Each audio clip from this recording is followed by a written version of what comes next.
Mm-hmm.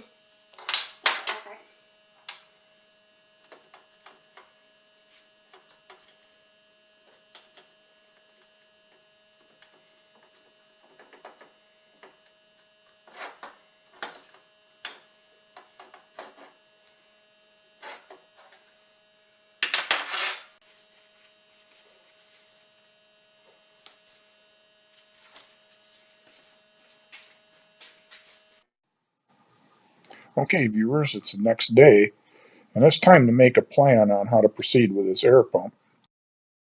And I'm not really disappointed in what I'm seeing. I think it's in amazing condition for being almost 80 years old. I see three options as to what we can do. First option, do nothing. It's got a little bit of play in the bearings, but it seems to have pretty good compression, and I think we could probably put it back together and it would probably function just fine. But we're doing a video here, and I think that would be the least interesting as far as diversity of processes are concerned. I think you can see the end play in this. Second option, abandon this pump and buy a electrical pump for about 30 to 60 or 70 bucks and just wire it right in. That would be an easy peasy solution. Third option, make new bearings. All we need is a little bit of time and some bearing material, and I think we can get about 80% of the wear out of this thing.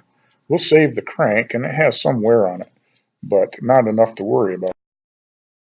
And for the sake of interest, the option number 3 is the way we're going to proceed. This beautiful old school piece of equipment is just too nice to throw away. Now we'll take it apart so we can measure the crank and rod bearing. And I'm pointing at the slinger ring, and its sole purpose is to just splash oil around on the inside and make sure things stay lubricated.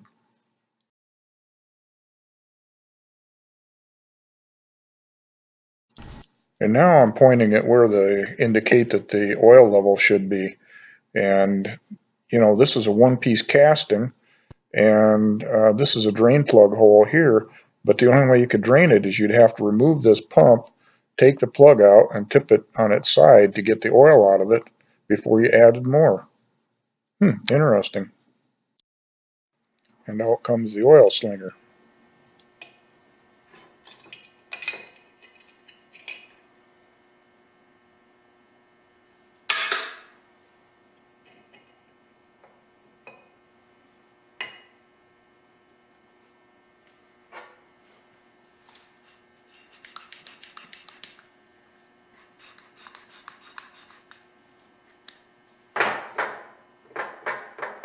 Piston looks good. That's a good sign.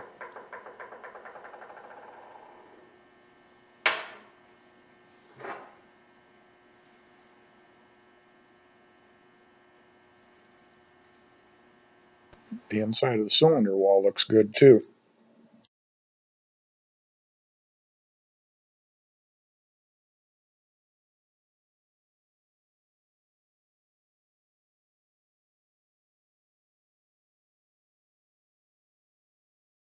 To get the crank out, we need to pop this Woodruff key out of its pocket.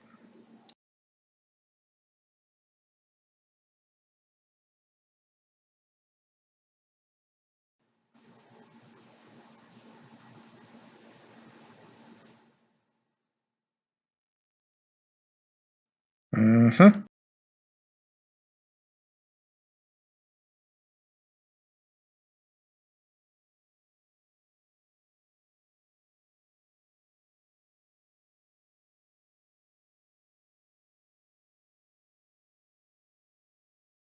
And now we'll remove the 1930s style oil seal.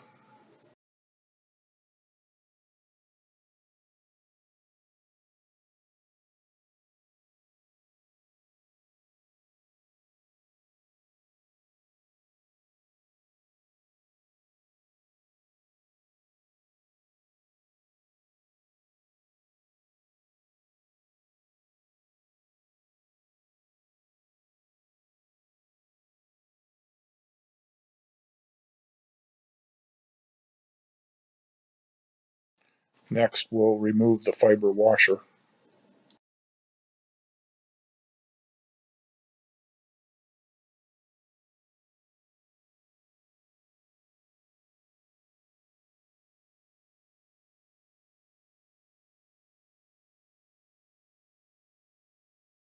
Next up, doing some sketches and taking some measurements.